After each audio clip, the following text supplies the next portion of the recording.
নমস্কার, দেখছেন রিপাবলিক বাংলা। দিনের বাছাই করা হিট খবর নিয়ে শুরু করছি 1 নম্বর হিট নিউজ শো 294। আপনাদের সঙ্গে রয়েছি আমি পৌলমী। শুরুতেই আমরা ভবানীপুর উপনির্বাচনের দিকেই নজর রাখবো, কেননা আজও বহিরাগত তরজা ফিরে এলো উপনির্বাচনেও। দেরিতে হলেও বিধানসভার মতো উপনির্বাচনে তৃণমূলের হাতিয়ার সেই বহিরাগত তত্ত্ব। পাল্টা বিজেপি প্রার্থীর কটাক্ষ, তাকে ভয় পেয়ে সর্বশক্তি দিয়ে প্রচারে ঝাঁপিয়েছে তৃণমূল শিবির। লোকসভা নির্বাচনে বিজেপি বিরোধিতায় তৃণমূলের মূল স্লোগান ছিল বহিরাগত। ওরা বাংলার সংস্কৃতি জানে না। এবার উপনির্বাচনেও ফের বিজেপিকে বহিরাগত বলে তোপ দাগলেন মমতা ও অভিষেক ব্যানার্জি। পিকের নাম ভবানীপুরে ভোটার তালিকায় থাকাকে কটাক্ষ করেছিল বিজেপি। এদিন মমতার সমর্থনে ভোট প্রচারে অভিষেকের মুখে শোনা গেল, এখন বহিরাগত নেতা পাঠাচ্ছে না, এখন বহিরাগত এজেন্সি পাঠাচ্ছে। বহিরাগতদের দিয়ে বাংলা দখল করতে পারেনি, এখন দিল্লি থেকে এজেন্সি পাঠিয়ে চমকানো ধমকানো। এখানে ক্যামেরা আছে, কম করে 50টা ক্যামেরা রয়েছে। আমি আপনাদের সাক্ষী রেখে বলছি, এই ভবানীপুরের মাটি তো আমাদেরকে লালন পালন করে বড় করেছে, সমৃদ্ধ করেছে, ভালোবাসা দিয়েছে, আশীর্বাদ দিয়েছে। আর যাই হোক, তৃণমূল কংগ্রেস মেরুদণ্ড বিক্রি করবে না, শরীরের শেষ রক্ত বিক্রি পর্যন্ত আমরা লড়াই করার জন্য প্রস্তুত। রোহিঙ্গারা হচ্ছে দামাত আর মনোজ তিওয়ারি হচ্ছে আউটসাইডার। বলেছিলেন না গুজরাটি, বলেছিলেন না মোদিজি আর অমিত শাহ গুজরাটের হাতে পশ্চিমবঙ্গ দেব না। এখানে বলছেন না কেন? 20,000 গুজরাটি ভোট আছে, তাই বলছেন না। আর আপনি ধর্মের নামে, জাতের নামে ভোট করেন। আপনি সংখ্যালঘুদের কোনো উপকার করেননি। ভোটের সময় হিজাব মাথা দিয়ে আপনি 16 আনা মসজিদ থেকে প্রচার শুরু করেন। পাল্টা সেই ভবানীপুরের মাটিতে দাঁড়িয়েই অভিষেককে জবাব দিলেন বিজেপি প্রার্থী প্রিয়াঙ্কা টিবরেওয়াল। অভিষেক ব্যানার্জি যে আমার নাম নিয়ে কথা বলছেন, ওদের পার্টির লোক তো বলেছিলেন তারা চেনেই না কে লড়ছে। আজকে তাদেরকে আমি কিন্তু নাম মুখস্থ করে দিয়েছি, এই অবস্থায় করে দিয়েছি যাতে দুজনকে, বাড়ির লোককে, ভাইকে আর বাদ বাকি যত এই লালটু পাল্টু আছে ওদের পার্টিতে সবাইকে দিদি নামিয়ে দিয়েছে, প্রত্যেকটা পুরো ক্যাবিনেট নামিয়ে দিয়েছে। কার বিরোধিতা করার জন্য? তৃণমূল প্রার্থী মমতা বন্দ্যোপাধ্যায়ের দাবি, ভবানীপুর নির্বাচনে হেরে গিয়ে এখন এজেন্সি দিয়ে ভয় দেখাচ্ছে বিজেপি। পাল্টা প্রিয়াঙ্কা টিবরেওয়ালের দাবি, তৃণমূলের অনেক বিধায়কই জেল ফেরত। बंगाल में देखिए बीजेपी का जितना लीडर है कितना डांस करते हैं। डांस मतलब वो डांडी डांस नहीं, गुंडागर्दी करने के लिए हर एरिया में जाते हैं, हर क्षेत्र में जाते हैं, उल्टा पुल्टा बात करते हैं। और all the outsiders, they are not insiders, all are outsiders. बाहर से आते हैं और बाहर से आके एरिया को भड़काते हैं। हम लोग को पता है, আমরা চাইলে একটা করে কান মুলে দিলে পালিয়ে যেতে পারি। দেখুন, এরকম একটাও ইলেকশন নেই যেখানে ওরা সিবিআই ইডির কথা বলে না। না, বলতেই হবে। অর্ধেক থেকে বেশি প্রার্থী যারা এখন এমএলএ হয়েছে তারা তো সব জেল রিটার্ন না। মদন মিত্রা বলুন বা ওদের যা স্পোক্স পার্সন আছে কুণাল ঘোষ, সবাই তো জেল রিটার্ন। তো সিবিআই ইডি এই কথাগুলো তো বলবেই। হ্যাঁ, কিন্তু যখন চার্জশিট হয়ে যাবে, প্রমাণ হয়ে যাবে, তখন মুখটা বন্ধ হয়ে যাবে। ভবানীপুরের ভোট ঘিরে সরগরম রাজনীতি। যত এগোচ্ছে নির্বাচনের সময় ততই বাড়ছে বাকযুদ্ধ। বিধানসভার মতোই বহিরাগত ও এজেন্সি ইস্যুকে সামনে রেখে নির্বাচনে বাজিমাত করতে চাইছে তৃণমূল। পাল্টা বিজেপির তরফেও চলছে হেভিওয়েট প্রচার ও পাল্টা জবাব। রিপাবলিক বাংলা। মমতার প্রেস্টিজ ফাইটে 1 লক্ষ ভোটে জেতার টার্গেট তৃণমূলের। ভোট প্রচারে বেরিয়ে জানালেন অভিষেক ব্যানার্জি। বিজেপির প্রার্থী প্রিয়াঙ্কা টিবরেওয়ালের পাল্টা দাবি, বিধানসভার মতোই মেশিনারি দিয়ে ভোট জিততে চাইছে তৃণমূল কংগ্রেস।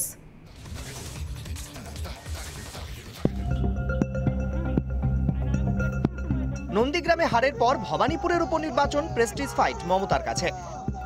ভবানীপুর মমতার হোম গ্রাউন্ড হলেও অনেকগুলি কারণ তৃণমূলের ঘাড়ের উপর নিঃশ্বাস ফেলছে। ফলে সর্বশক্তি দিয়ে ঝাঁপিয়েছে তৃণমূল। একাধারে উপনির্বাচন, অন্যদিকে প্রার্থী আর কেউ নয়, মমতা ব্যানার্জি। তারপরেও রীতিমতো পালা করে প্রচার করছেন তৃণমূল নেতারা। প্রচারে মমতা, অভিষেকও। এদিন মমতার সমর্থনে ভোট প্রচারে অভিষেক ব্যানার্জির দাবি, 1 লক্ষেরও বেশি ভোটে জিতবেন মমতা। ভবানীপুরে নির্বাচন বলে বলতে হবে, তাই না? ভবানীপুরে নির্বাচন আছে, 2021 যখন সমনদেব চ্যাটার্জি দাঁড়িয়েছিল তখন তো 23,000 হেরেছিল, এবার 1 লাখে আর লিখে রাখো। প্রথমে পঞ্চায়েত, পরে বিধানসভা নির্বাচন। তৃণমূলের বিরুদ্ধে বিজেপির কাছে বড় হাতিয়ার ভোট ও ভোট পরবর্তী সন্ত্রাস। এমনকি সেই ইস্যুতেই ভবানীপুরে ভোটে লড়ছেন বিজেপি প্রার্থী প্রিয়াঙ্কা টিবরেওয়াল। সেই প্রসঙ্গ টেনে অভিষেকের মন্তব্যের পাল্টা জবাব দিলেন প্রিয়াঙ্কা। দেখুন, এটাই হলো পাবলিককে ডিসরেসপেক্ট করা ইন ডেমোক্রেসি। ডেমোক্রেসিতে কে কাকে ভোট দিবে সেটা কিন্তু বলা যায় না যতক্ষণ না আপনি মেশিনারি ইউজ করবেন। তার মানে ওদের মেশিনারি রেডি আছে, সেই জন্য এই কনফিডেন্স দেখাচ্ছে। এদিকে ভবানীপুরে গত কয়েকটি নির্বাচনের ইতিহাস বলছে হোম গ্রাউন্ড হলেও কয়েকটি জায়গায় অনেকটাই সুবিধাজনক জায়গায় রয়েছে বিজেপি। ভবানীপুরের ভোটচিত্র: 2011 উপনির্বাচন, মমতা ব্যানার্জি প্রার্থী, জয়ী মমতা বন্দ্যোপাধ্যায়, ব্যবধান 36.08%। 2016 নির্বাচন, মমতা বন্দ্যোপাধ্যায় প্রার্থী, জয়ী মমতা বন্দ্যোপাধ্যায়, ব্যবধান 18.04%। 2021 বিধানসভা নির্বাচন, তৃণমূল প্রার্থী শোভনদেব চ্যাটার্জি, জয়ী শোভনদেব চট্টোপাধ্যায়, ব্যবধান 22.08%। 2021 উপনির্বাচন, প্রার্থী মমতা বন্দ্যোপাধ্যায়। লোকসভা ভোটের নিরিখে 2014 সাল থেকে বিধানসভা ওয়ারি ফলাফলে ভবানীপুরে ভালো ফল করে আসছে গেরুয়া শিবির। 2014 লোকসভা নির্বাচনে বিধানসভা ওয়ারি ফলাফলে ভবানীপুরে 176 ভোটে পিছিয়ে ছিলেন সুব্রত বক্সী। 2019 সালেও বিধানসভা ওয়ারি ফলাফলে ভবানীপুরে কড়া টক্কর দিয়েছিল বিজেপি।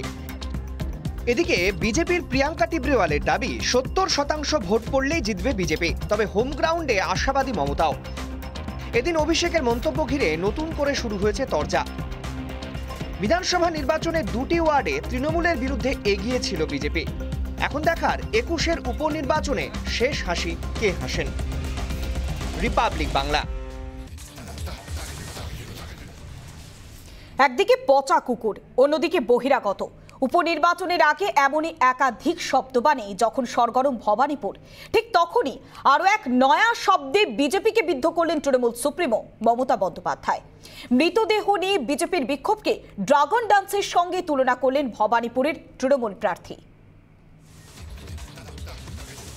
ये जो बीजेपी गवर्नमेंट है एक जुमला पार्टी है, एक गड़बड़ पार्टी है। यह क्या करते हैं, एक डांसिंग ड्रैगन का वहां पे डांस करते हैं। और बंगाल में देखिए बीजेपी का जितना लीडर है कितना डांस करते हैं। डांस मतलब वो डांडी डांस नहीं, गुंडागर्दी करने के लिए। বিজেপির বিরুদ্ধে নতুন শব্দবান তৃণমূল সুপ্রিমোর। এই মন্তব্যে তৃণমূল নেত্রীর নজরে কালীঘাটে বিজেপির প্রতিবাদ বিক্ষোভের ঘটনা। শুধু তাই নয়, এই বিক্ষোভ দেখালে দাওয়াইয়ের কথাও জানিয়ে রাখলেন মমতা বন্দ্যোপাধ্যায়। हर एरिया में जाते, हर क्षेत्र में जाते, उल्टा पुल्टा बात करते और ऑल द आउटसाइडर्स बाहर से आते हैं और बाहर से आके एरिया को भड़काते हैं। हम लोग को पता है, আমরা চাইলে একটা করে কান মুলে দিলে পালিয়ে যেতে পারি। কালীঘাটে মমতা বন্দ্যোপাধ্যায়ের বাড়ির কাছে বিজেপি নেতা মানস সাহার দেহ নিয়ে বিক্ষোভ দেখিয়েছিল বিজেপি। সে সময় মমতার মন্তব্য ছিল, বলছে 4ই নভেম্বর পর্যন্ত 144 ধারা কেন, যাতে তৃণমূল কংগ্রেস যেতে না পারে, এইভাবে আটকানো যায়। আর তুমি আমার বাড়ির সামনে ডেড বডি নিয়ে চলে যাচ্ছ। তোমার বাড়ির সামনে যদি আমি পাঠিয়ে দিই একটা কুকুরের ডেড বডি, ভালো হবে?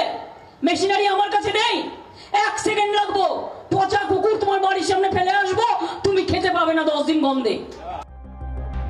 মমতা বন্দ্যোপাধ্যায়ের এই মন্তব্য বিজেপির বিক্ষোভের ঝাঁজ আরও বাড়িয়ে দেয়। মমতা বন্দ্যোপাধ্যায়ের মন্তব্যের বিরোধিতায় বিজেপি প্রার্থী প্রিয়াঙ্কা টিবরেওয়ালের নেতৃত্বে হাজরা মোড়ে নিহত বিজেপি কর্মীর পরিবারকে নিয়ে পাল্টা বিক্ষোভ কর্মসূচি হয়। বাংলার রাজনীতিতে কটু শব্দ ব্যবহার নিয়ে কম জলখোলা হয়নি, এবার উপনির্বাচনেও তার রেশ বজায় রইল। রিপাবলিক বাংলা। ভবানীপুরের বিজেপির প্রার্থী প্রিয়াঙ্কা টিবরেওয়ালকে দেখে জয় বাংলা স্লোগান তৃণমূল কর্মীদের, আর তা আমল না দিয়ে প্রচারেই মনোসংযোগ করলেন বিজেপির প্রার্থী। তৃণমূলকে যদিও কটাক্ষ করতে ছাড়েননি মনোজ তিওয়ারি। রবিবার সরিয়া প্রচারে বেরিয়েছিলেন ভবানীপুরের বিজেপি প্রার্থী প্রিয়াঙ্কা টিবরেওয়াল। সেই সময় মমতার গড় ভবানীপুরে তৃণমূল কর্মীরা বিজেপি প্রার্থীকে দেখে জয় বাংলা স্লোগান দিতে থাকেন। কোনো পরোয়া না করে নিজের মতো প্রচার করতে থাকেন প্রিয়াঙ্কা টিব্রেওয়াল।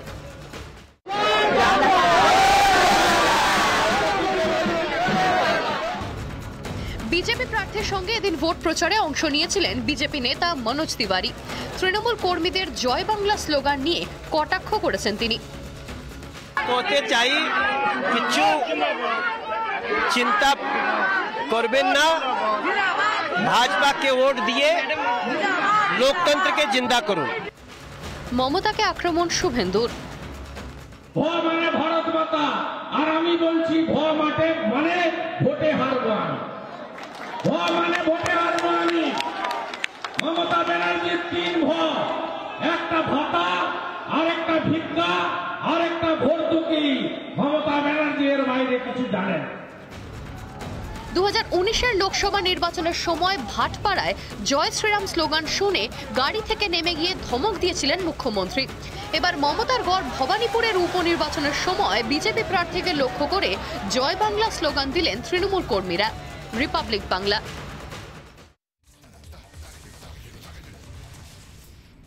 একদিকে যখন করোনা চোখ রাঙাচ্ছে, ঠিক তখনই ডেঙ্গির দাপট। এবার শহর কলকাতার বুকে ডেঙ্গিতে আক্রান্ত হয়ে মৃত্যু হলো 34 বছরের এক ব্যবসায়ী।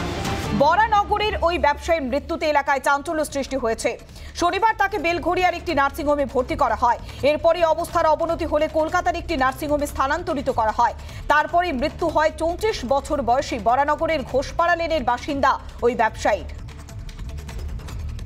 আপনাদের আরো একবার জানাবো, শহর কলকাতার বুকে এবার ডেঙ্গিতে আক্রান্ত হয়ে মৃত্যু হলো 34 বছর বয়সী এক ব্যবসায়ী। সরাসরি নিউজ রুম থেকে রয়েছে আমাদের সিনিয়র করেসপন্ডেন্ট বিশাখা রুদ্র। বিশাখা, যে ধরনের পরিস্থিতি তৈরি হচ্ছে, একদিকে যখন করোনার দাপট কমছে না, তখনই ডেঙ্গিতে এবার ব্যবসায়ীর মৃত্যু, কতখানি পরিস্থিতি আতঙ্কের? এবং সেই সঙ্গে জানিয়ে রাখতে হবে পল্লমী যে শুধুমাত্র একজনের কথা জানা যাচ্ছে এই মুহূর্তে দাঁড়িয়ে, সৈকত রায়, 34 বছর বয়সী এই ব্যবসায়ী, বরানগরের ঘোষপাড়া লেনের বাসিন্দা এবং বরানগর পুরসভার অন্তর্গত 24 নম্বর ওয়ার্ডের তিনি বাসিন্দা। কিন্তু শুধু তিনিই নন যার মৃত্যু হয়েছে ডেঙ্গুতে। 1 সপ্তাহের ব্যবধানে তার মৃত্যু হলো। এর আগে আরও একজনের মৃত্যু হয়েছিল এই একই এলাকায়, ডেঙ্গুতেই মৃত্যু হয়েছিল তার নাম অভিরূপ সাহা। এবং তার মৃত্যুর 1 সপ্তাহের মধ্যেই যখন সৈকত রায়ের মৃত্যু হলো, এই 34 বছর বয়সী এই ব্যবসায়ীর মৃত্যু হলো, সেই জায়গা থেকে গোটা এলাকায় একদিকে যেরকম একটা আতঙ্ক রয়েছে, একদিকে করোনা এবং অন্যদিকে ডেঙ্গির জোড়া ফলায় তারা আক্রান্ত, তারা আতঙ্কিত এবং তাদের মধ্যে আশঙ্কা রয়েছে যে আগামী দিনে কি হবে। সেই সঙ্গেই ইতিমধ্যেই যে কথা বললাম যে বরানগর 24 নম্বর ওয়ার্ড, এই 24 নম্বর ওয়ার্ডের কাজ করা নিয়ে বা এই 24 নম্বর ওয়ার্ডে পুরো কাজকর্ম নিয়ে, তাই নিয়েই কিন্তু প্রশ্ন তুলেছেন এলাকার বাসিন্দারা। তাদের তরফ থেকে বলা হচ্ছে যে যথেষ্ট নজরদারি নেই এই সময় দাঁড়িয়ে, যতটা নজরদারি থাকা প্রয়োজন, কারণ বিভিন্ন জায়গায় জমা জল রয়েছে এবং সেই জায়গা থেকে কেন নেই এই প্রশ্নই তুলছেন তারা। একেবারে অনেক ধন্যবাদ। সরাসরি নিউজ রুম থেকে ছিলেন বিশাখা রুদ্র। ডেঙ্গির আতঙ্ক নতুন করে তৈরি করেছে গোটা এলাকা জুড়ে, কেননা বরানগরে ব্যবসায়ীর মৃত্যুর পর পুরসভার ভূমিকা নিয়েও প্রশ্ন উঠছে।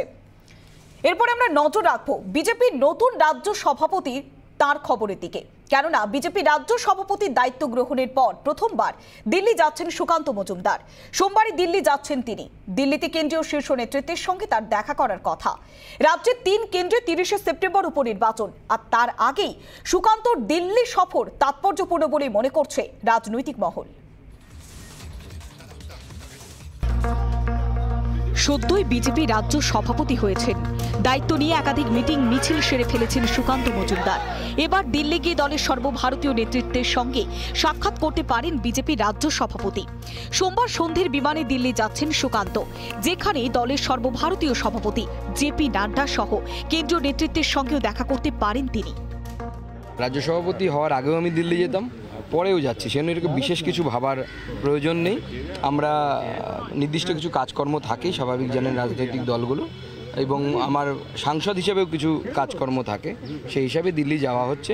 আমরা সেখানে যদি কোনো আপগ্রেড আসে পরবর্তীকালে আপনাদের কাছে, সেগুলো আমরা সমস্ত কিছু আপডেট আছে আমি জানি। রাজ্যে 30শে সেপ্টেম্বর 3 কেন্দ্রে উপনির্বাচন, তার মধ্যে রয়েছে হাই ভোল্টেজ ভবানীপুর। বিপক্ষ প্রার্থী মমতা বন্দ্যোপাধ্যায়। এই সময় সুকান্ত দিল্লি যাত্রা বেশ তাৎপর্যপূর্ণ বলে মনে করছে রাজনৈতিক মহল। রাজ্যের বর্তমান রাজনৈতিক পরিস্থিতি, বিজেপির সাংগঠনিক সমস্যা এবং দল ত্যাগের মতো বিষয়গুলি সুকান্ত তুলে ধরতে পারেন বলেই মনে করা হচ্ছে। বিধানসভা নির্বাচনের পর বিজেপি ছেড়ে তৃণমূলে যোগ দিয়েছেন মুকুল রায়, বাবুল সুপ্রিয়র মতো প্রভাবশালী নেতা। এই ধরনের ঘটনা আটকাতে দলত্যাগ বিরোধী আইন প্রয়োগের চেষ্টা করছেন শুভেন্দু অধিকারী। দিল্লি সফরে শীর্ষ নেতৃত্বের কাছে এই বিষয়টি উত্থাপন করতে পারেন সুকান্ত। পাশাপাশি অমিত শাহ এবং প্রধানমন্ত্রী নরেন্দ্র মোদীর কাছেও সময় চাইতে পারেন তিনি। রিপাবলিক বাংলা।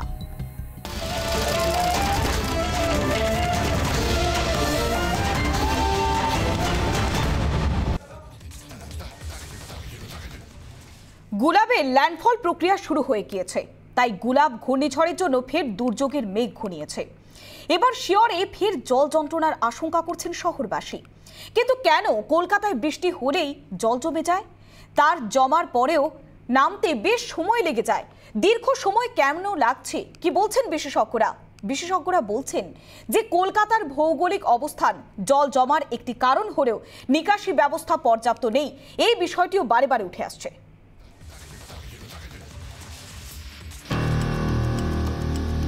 সম্প্রতি নিম্নচাপের জেরে শহরের বিস্তীর্ণ এলাকা জলমগ্ন হয়েছে। শহর থেকে শহরতলি জমা জলে নাভিশ্বাস উঠেছে সাধারণ মানুষের। আর এরই মধ্যে আবহাওয়া দপ্তর জানাচ্ছে আরও আশঙ্কার কথা। ঘূর্ণাবর্তের জেরে আগামী বুধবার পর্যন্ত কলকাতা সহ দক্ষিণবঙ্গে বৃষ্টিপাতের পূর্বাভাস রয়েছে। ফলে ফের আরও একবার জল যন্ত্রণার আশঙ্কা করছে সাধারণ মানুষ। জল জমে এক হাঁটু অব্দিও চলে তখন তো বন্ধ রাখতে হয়। হ্যাঁ, লোকসান তো হয়। আবার তো বৃষ্টি বলতে আসছে, তখন আবার বন্ধ রাখতে হবে, কিছু করার নেই। এই বছরে কাস্টমার তো আসবে না। বৃষ্টি হলেই ভাসছে কলকাতা, জল নামতে কেটে যাচ্ছে দীর্ঘ সময়। কার্যত জলবন্দী হয়ে পড়ছেন সাধারণ মানুষ। কিন্তু কেন বৃষ্টি হলেই শহরে জমে যাচ্ছে জল? বিশেষজ্ঞরা বলছেন এর কারণ দুটি, একটি ভৌগোলিক, আরও একটি বেহাল নিকাশি ব্যবস্থা। বিশেষজ্ঞদের ব্যাখ্যা, বৃষ্টির জল বেরোনোর জন্য শহরে মাত্র 7টি লকগেট। জোয়ার ভাটা মিলিয়ে দিনে 4 ঘন্টা লকগেটগুলি বন্ধ থাকে। লকগেট বন্ধ থাকার সময় বৃষ্টি হলে জল জমবেই। জমা জল বের হয় 10 থেকে 12টি খাল দিয়ে। 12টির মধ্যে 8টি খালে পলি পড়ে গিয়েছে। নিয়মিত ড্রেজিং না হওয়ায় খালের জলস্তর বেশি। পাম্পিং স্টেশনের জল খাল দিয়ে বেরোতে পারে না। কলকাতার 5টি পাম্পিং স্টেশনের পাম্পগুলিও পুরনো। পাম্পগুলির কার্যকারিতা অনেকটাই কমে গিয়েছে। অধিকাংশ আবাসন বৃষ্টির জল ধরে রাখার বিধি মানছে না। শহরের বেশিরভাগ গালিপিটের মুখ প্লাস্টিক আবর্জনায় বন্ধ। পাশাপাশি রয়েছে ভৌগোলিক কারণও। কলকাতার অনেক নিচু জায়গার পাশে উঁচু জায়গা। জল নিচু জায়গায় এসে জমা হয়, চাপ পড়ে নিকাশির ওপর। শহরে জলাশয় এবং খোলা জায়গা সংখ্যা খুবই কম।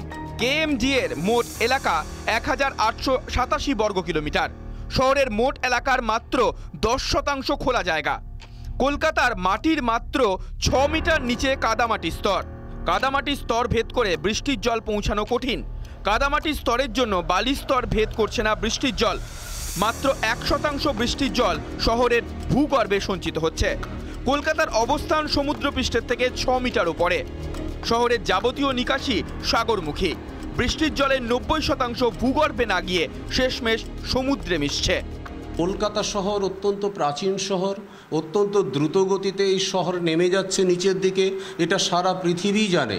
ফলে সেই ধরনের একটা শহরের জন্যে যে ধরনের পরিকল্পনা গ্রহণ করা দরকার, সেই পরিকল্পনা কিন্তু এখনও পর্যন্ত গৃহীত হয়নি। যেটা হতে পারে বলে আশা করছি, সেই পরিমাণ বৃষ্টি যদি সত্যি হয় তাহলে কিন্তু তাকে ট্যাকল করা অত্যন্ত কঠিন। সেটা নর্মাল পাম্প চালিয়ে বা অন্য কিছু করে সেই জলকে বার করে দেওয়া যাবে না।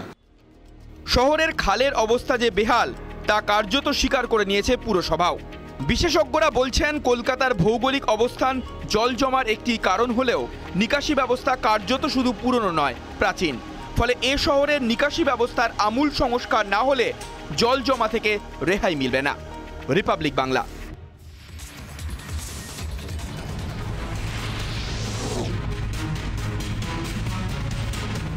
ট্রাক চালককে মারধরের অভিযোগ পুলিশ কর্মীদের বিরুদ্ধে। উত্তর 24 পরগনার বনগাঁর কাছে কাঠের গুঁড়ি বোঝাই ট্রাক আটকে চালককে মারধর করার অভিযোগ। স্থানীয় বাসিন্দারা ট্রাক চালককে উদ্ধার করে মহকুমা হাসপাতালে ভর্তি করে। ঘূর্ণিঝড়ের সতর্কতায় দীঘা, মন্দারমণি, তাজপুরে পর্যটকদের সৈকত থেকে সরাতে তৎপর প্রশাসন। সন্ধ্যাতেও সমুদ্রে নামা পর্যটকদের সৈকত থেকে সরানোর ব্যবস্থা করা হয়েছে। নদিয়ার হাঁসখালিতে গুলিবিদ্ধ বিজেপি কর্মীর বাড়িতে গেলেন রানাঘাটের সাংসদ জগন্নাথ সরকার। পরিবারের পাশে থাকার আশ্বাস দিলেন তিনি।